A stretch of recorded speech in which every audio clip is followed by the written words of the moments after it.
Hello, avid readers, book nerds, and casual observers. Welcome to the read along brought to you by the Lit Round Table. I'm Joseph. And I'm Anna, and this is our read along of A Magic Steeped in Poison by Judy I. Lin. Welcome to week 2. Week 2. Talking about chapters 7 through 12. I was going to say I have a sticky note. 12. But I hid it from myself. Yes. As I am wont to do. Yeah. This time around, I showed Anna before we started recording, but this time around, I have the physical book. Yay! That I got to read for it, and the cover is so pretty. It is. I haven't peeked under the dust jacket. What's that look like? It's purple. Purple. It has a little koi fish. It does. It's very pretty. Because Ning, when she's nervous, she describes it as having a koi fish in her belly, and I think it's just the cutest way to describe anxiety.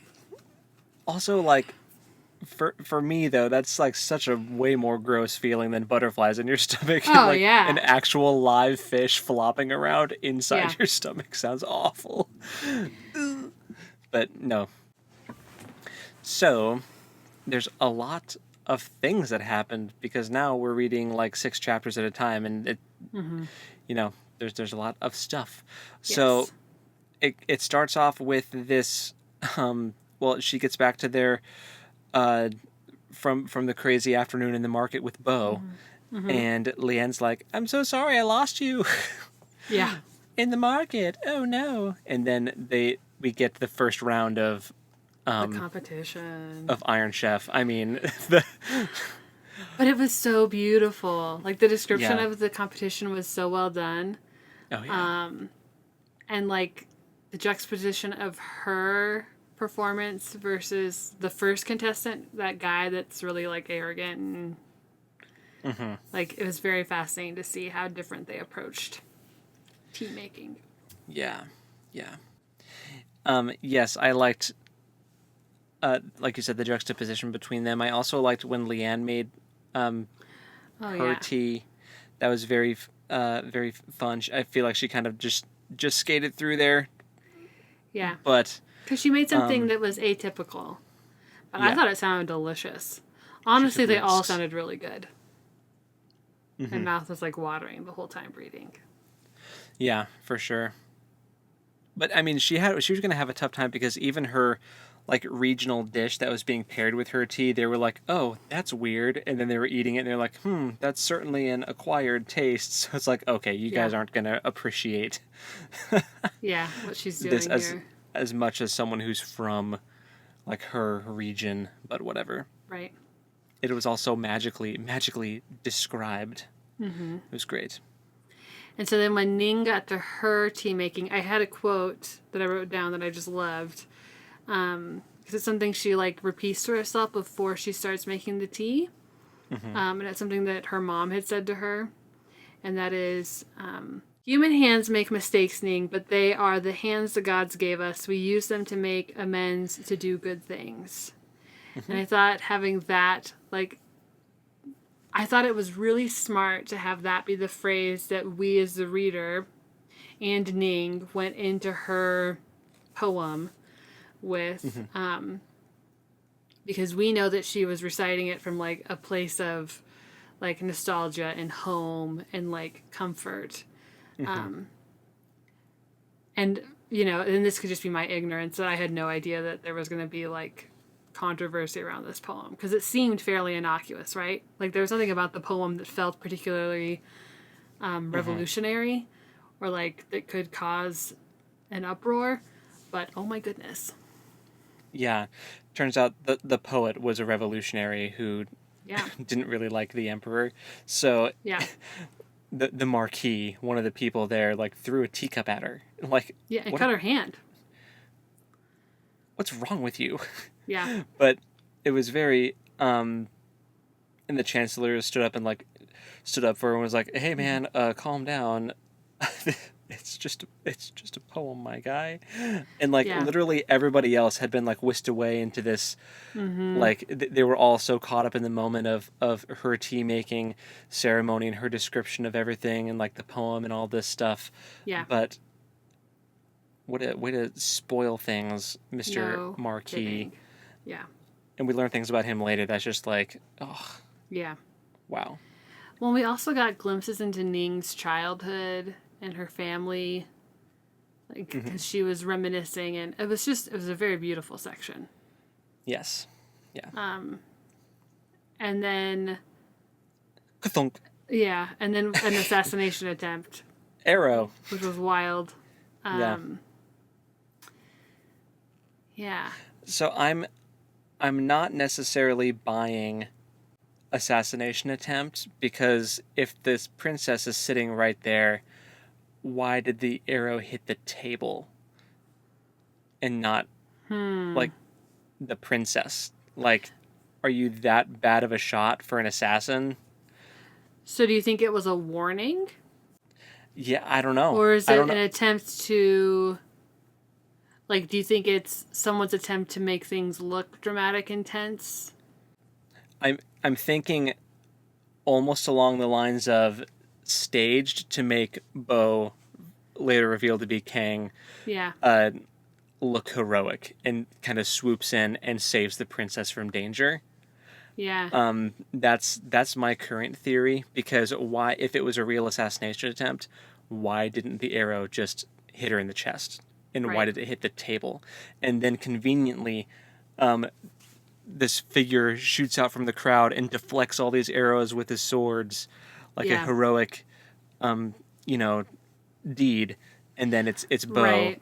who is Right. revealed to be not the banished prince, but the son of the banished prince. Right. We were so close. We were so close. And then her bodyguards like take off after the assassins and like kind of leave her defenseless, which leads Bo to have to defend her. It was very it was. I think you're on the right track. I think that there's something fishy you. about the whole thing. Yeah. I am interested to learn more about this bodyguard of hers that wears purple and is a female. I think I want to know more about the cool bodyguard. I'm getting some like Yeah. Wakanda vibes from the all the female bodyguards of Black Panther. Yeah. That's Yeah. cool. My one note about her is the princess's bodyguard is badass. Yeah. She seems like it anyway. Although yes, there were a bunch of soldiers there to help protect the princess, but she did just kind of like bolt straight at where Well- she thought the arrow came from and didn't. I don't know.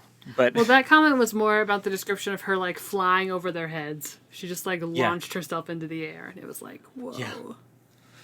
Yep. Like a homing missile. Yeah. And But she taught then- the people, She did. She did. apparently. Which is also suspicious.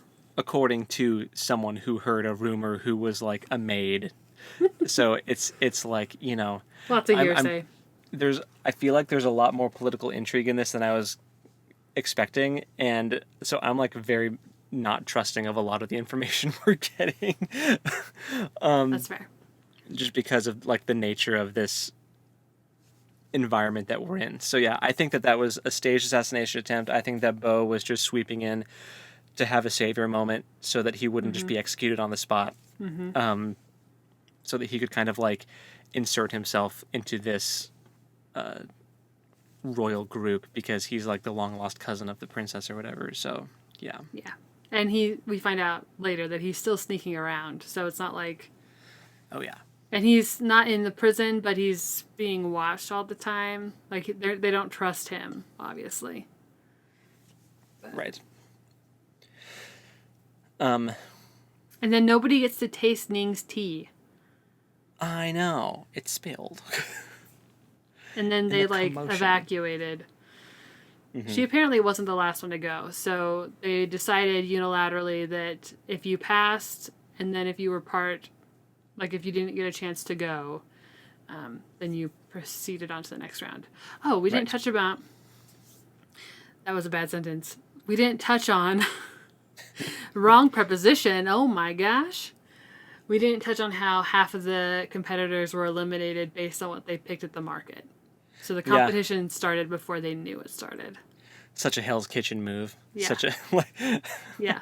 not for Hell's sure. Kitchen. Oh wait, is that? Yes. So I don't know. It seems like something they do on a cooking show. Like, oh, you're obviously an amateur. Get out of here. You didn't pick the right Yeah. ingredients. Yeah. But, yeah, man. After the commotion of the, quote, assassination attempt, the next day, Ning wakes up and she's talking with Leanne about everything that happened. They're having breakfast and stuff. And eventually, Leanne is like, oh, I don't like this breakfast. We're going to go to the kitchen. Yeah. And they just saunter over like Leanne owns the place. And it turns out it's because she's the daughter of an ambassador. So she's Yeah. she's just like used to walking around wherever she wanted to in this palace. So that's kind of funny to me. But then we meet my favorite character. Which one? Small Woo. Yeah. It's pretty great. He's pretty great. You know what? He's His awesome. character reminds me of, I don't know why this is, but he reminds me of a Goron from Breath of the Wild. Like one of the rock Yeah. creatures. Because they're all so friendly in Breath of Right. the Wild, you know? Like, Yeah. all the Gorons big are bro. like, hey, Yeah. what you need? How can I help you? I'm like, that's who Small Blue reminds me of. Hey, Goro. Yeah. He also reminds me of the baker husband from Kiki's delivery service. Oh, Just yes. Oh. only because he's a baker also. Like, I don't picture them And a looking the big guy. same, but Oh, really? Yeah. Because they describe him as being a really big guy. Like, really tall and, like, he is tall. yeah. Yeah. But he also reminds me of him. That's fair. But I like him a lot. I do too. And they kind of they start working in the kitchen to help out so they can get some better food. And they learn some the gossip about how Bo got locked away in the West Wing. Right. Very Beauty and the Beast. Yeah. Of the palace instead of in the dungeon. Yeah, so there's all this stuff that we're learning. We do learn some stuff about that's when we learned about her Leanne being an ambassador's daughter and stuff too. But who's the character that comes in and spills the tea? Get it? Because the Starts book. with a Q. How have you been pronouncing his name? Quigley. But I have Okay. no idea if that's right. Me neither, because I read it. I didn't. Let's check. Can we check the pronunciation in the back, maybe? Yeah. Let's see. Kinger is like Qinger. Then I've been doing it Ginger. Even though I have no idea if that's right. I mean, it looks like ginger. I just don't know if it's right. Okay, so we said we were going to talk about this too. The pronunciation guide in the back is not really helping me because I don't know. I'm going to guess that it's supposed to be Kinger. Kinger? Yeah, because the pronunciation still has the Q. And, Yeah. like, the Q in Queen makes a K sound. Yeah. Even though usually the Q is in English, the Q is normally accompanied with a Q. Yeah. So not having Yeah. that makes it a little confusing for the English speakers. But, and the line over the I means it's a, wow. This is information that I had as a kid. And that, like, I knew. It's when the vowel says its name is when there's an I, when there's a straight line over it. So, like, if there's a straight line over the A, it says A. Oh. But if there's the U, then it says it's sound. Oh, okay. So- Interesting. This should be kinder. I don't know what the little dash, like the little tick over the E means. So, Weird. Well, that's We my need- guess. we meet this person, and they're the one that comes in and says all the stuff about Bo, who is Kang, Right. the son of the banished prince, who is like a general and led armies and stuff, and then apparently there was some kind of like coup attempt, or he wanted the throne, and then he got banished for it. Right. So, And then a crotchety lady comes in and she's annoyed at there's drama about things not being prepared fast enough. the marquise people coming in like, Yeah. where's my pastries? Oh my gosh, that was like all of the bad like customer service interactions I've ever had. It was just like flared up. I felt really triggered. I was gonna say, if you've ever worked customer service, that particular section was difficult. What is wrong with but you people? Relatable. Yeah. And then the I don't know what to call her, the like headmaster lady. That's not what her title is. The kitchen boss. Yeah, maybe she comes in and she recruits Ning and Kinger. Yeah. To deliver these pastries and things to the marquee. But Ning is not dressed appropriately because she doesn't actually work in the kitchen. So she has to get her clothes first. Yeah. And she's also like not actually an employee of the kitchen, so she's really not getting paid to do this. And she also doesn't know how to do it. And the marquis like knows her because he didn't like her at the first part of the ceremony thing, so she's really worried that she's going to get spotted and kicked out of the palace. Yeah.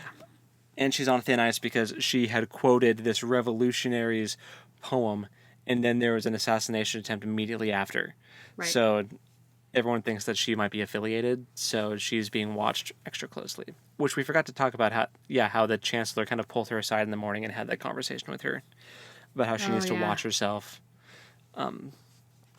because of that. So no more screw-ups. No more quoting revolutionaries in the presence of the princess. Right. Although I don't think the princess was as bothered by that as the marquis was. Right. Yeah. But, yeah. So she ends up delivering these pastries and discovers that there's like all kinds of like bribery and things happening. So it's not really that fair of a competition. No, that the super flashy first guy that competes was in there talking to the marquis, and they like know each other and like they're super buddy. So yeah, there's a lot of nepotism going on, and it's not looking too good for our girl Ning. She's kind of starting to lose hope that she'll be able to win and help her sister. Yeah. But so do you think that she was made? Like, do you think that anyone in the room noticed that it was her, or do you think they were all too preoccupied? Thank you. I wouldn't be shocked if the marquis didn't notice. I wouldn't be shocked because he's just so big-headed, and it wouldn't surprise me if he doesn't remember what she actually looks like, even though he made such a big deal about her quoting that poem, and then he doesn't remember what she looks like a day later. Just it really strikes me as his personality type. But I wouldn't be surprised if the contestant recognized her, like the flashy guy, because he might be one to kind of keep an eye out for all of the contestants, all of his competitors. So I wouldn't be surprised if he did notice her and is just kind of pocketing that information away for a backstab later on, or some kind of knife twist, some kind of, underhanded tactic later on to try to get her kicked out. But she did have a gross moment where this drunk guy tried to grab her, and she had to defend herself. Yeah, it was which gross. Drew a lot of attention to her that she did not want in that situation. But was it the marquis that was like, leave our servants alone, dude? Yeah, and then the first contestant guy was like, don't you owe the marquis your gratitude for what he did for you? Like, shut up, dude. She doesn't owe anyone anything right now. She was just assaulted. Like, get out of here. Yeah. The marquis did the bare minimum in stopping an assault. He does not get to be praised for that. Like, why didn't you do anything? Yeah. Good observation, dude. Yeah. Bunch of scummy men. But it's true. Anyway, she gets out without being perceivably without getting made. But we'll see. Yeah. She definitely is a fish out of water. So we'll see if we'll see. Right. A koi out of water, if you will. Mm-hmm. So yeah, she goes back to Leanne and spills everything. I really hope that Leanne is trustworthy. I know. Leanne had that line about like I want you to know that like the reason why I wanted to be friends with you is because you're from the outside like me, and it was like recognizes like that kind of thing. Mm-hmm. And she's like, I regard you as a close friend. And then Ning is like, I would like to do the same. Like she chose her words very carefully and Yeah. like not right now, but maybe later once I know Mm-hmm. you better, because everyone seems really, really conniving in this environment. Mm-hmm. Yeah. I hope she's trustworthy. I don't know. Me too. That'd be quite the twist later. It would. But anyway, Ning ends up sitting on the roof, contemplating life, thinking about her past. And what does she see? A shadow. An Yeah. assassin. So I don't know if they've actually said, but from this, to me, it's pretty much confirmed that Kang/Bo was the guy that she found, like, stealing T-blocks on her way to the Capitol and, like, tried to stop him. Because all the descriptions are the same of, like, this shadowy figure, and she tries to, like, grab him, and, like, he's really quick and all this stuff. Like, I feel like they are the same person. But it hasn't been confirmed. It has not been confirmed. And I don't think that she has made that connection. Yeah. But I would be shocked if it wasn't him. Yeah. It was Leanne. Hey. You don't know. We You don't never know. We don't know. But I think they're the same person. But we will see. Yeah. We will see. Yeah. So yeah, the tension between Bo and Ning is still high. Yeah. When she like tackles him because he like jumps off a roof and is running down the like pathway beneath her, and she like pile drives him. She also jumps off the roof. I'm like, girl, Yeah. you And this was with without a piece courage of tea. broken she just has like a piece of broken pottery or something. I'm like, oh my gosh. She grabbed a broken roof tile. Yeah. Oh man, what a psycho. I'm like, Crazy lady. yeah, she does not need courage tea. She is golden. She's fine. Yeah. But then, yeah, she like pile drives this guy, and it talks about how she was like so conscious of like how close he was, and like she could feel his breath on her skin. I'm like, oh, you're feeling a certain way, Ning. And also the description of like the full length of his body was pressed against hers. I'm like, oh gosh, Yeah, we're getting into it, man. yeah. Oh, Give me our the girl has got feelings. the angsty YA romance. Yeah, Let's go. We are in it.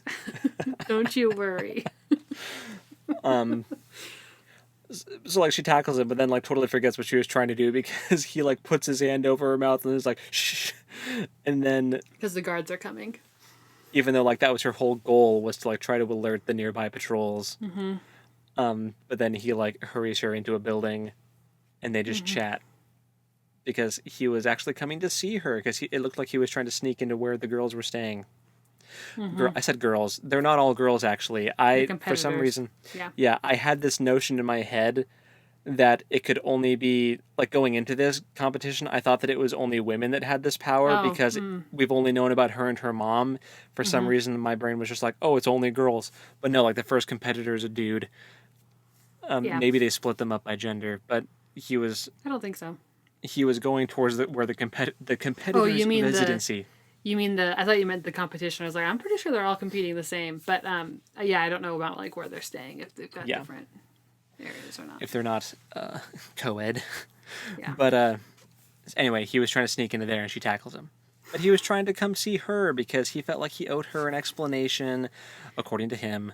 Which he doesn't give her. He still doesn't give her. Well, this is when he tells her, like, from him, because he doesn't know that she's already learned this from, like, the palace gossip. Right.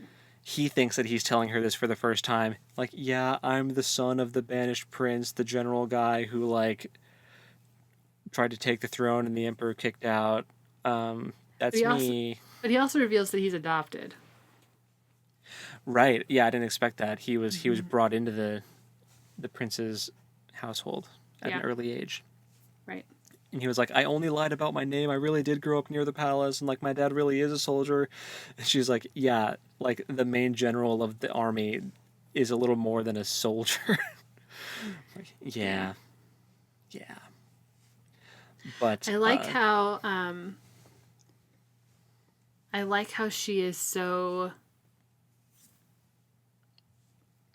I'm trying to think of the word. I don't want to say that she's so like black and white, but she's very like.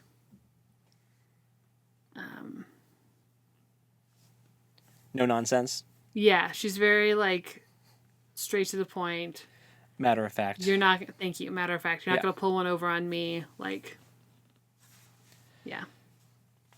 It's that small town girl in over her head in the big city trope. Yes. You know? And I think she's aware that she is way over her head, and so she's trying to compensate by not letting anyone. Like she's trying really hard not to be gullible. Yeah. Yeah. Even though she makes missteps like quoting revolutionary poems and addressing the princess directly. Right.